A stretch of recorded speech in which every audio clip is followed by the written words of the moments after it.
Hey, I'm Dr. Sarah, Staff Veterinarian for Life's Abundance, and in this episode of Pet Talk, I want to share information with you about a relatively new area in veterinary medicine called palliative care.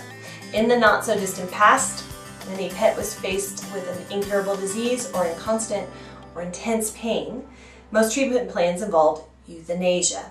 How many of you have heard the words, we're out of options at this point, so you should consider euthanasia? Well, I'm here to tell you that there are more options than ever in between curative care and euthanasia.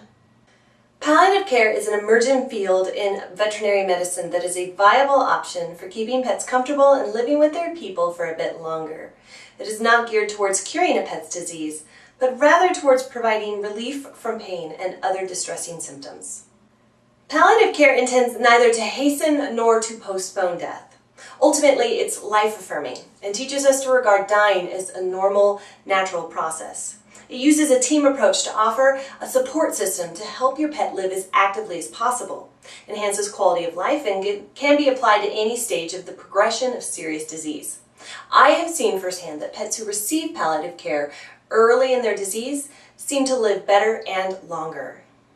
Palliative care is good for you, the pet parent, as well. It offers a support system to help you cope, trains you to attune yourself to your pet's physical and emotional needs, and most people find that the increased attention and physical contact allows them to feel closer to the companion animal. If your pet is facing a terminal illness, palliative care gives you the one-on-one time needed to come to grips with the disease and say goodbye in your own way. Palliative care can be a wonderful option. However, you should bear in mind that it may not be for everyone. Some people may not be able to take on the emotional and time-consuming day-to-day care of a sick pet. People who live alone, are in poor health, or have very heavy work schedules will probably need assistance. You should also carefully consider whether you have the financial resources required to care for your pet. If you think your pet could benefit from palliative care, pethospice.org or spiritsinTransition.org are wonderful resources to learn more and offer nationwide directories of veterinarians trained in palliative care that are ready and willing to help you.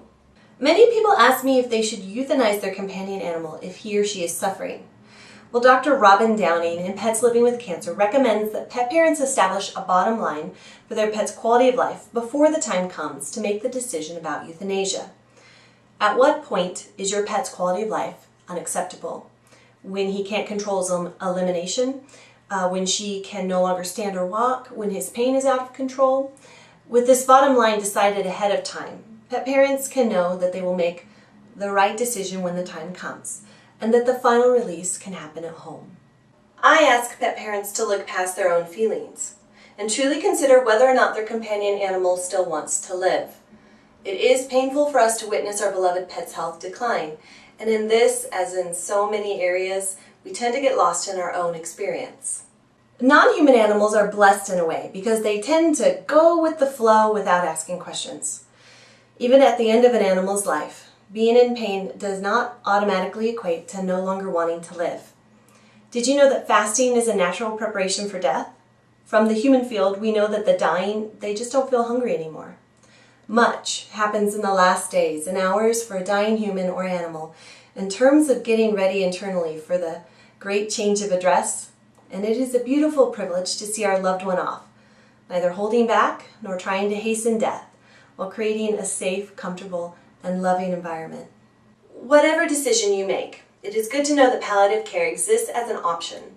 It can transform the alarming circumstances of terminal disease into a life-affirming experience. In the words of Dr. Clough, death isn't losing the game. Death is unavoidable. It's part of life. If you make death a safe, loving, and comfortable experience, then you've won the game. It's how we can help our companion animals live until they die. Thank you so much for watching, and check back next month for another episode of Pet Talk with Dr. Sarah.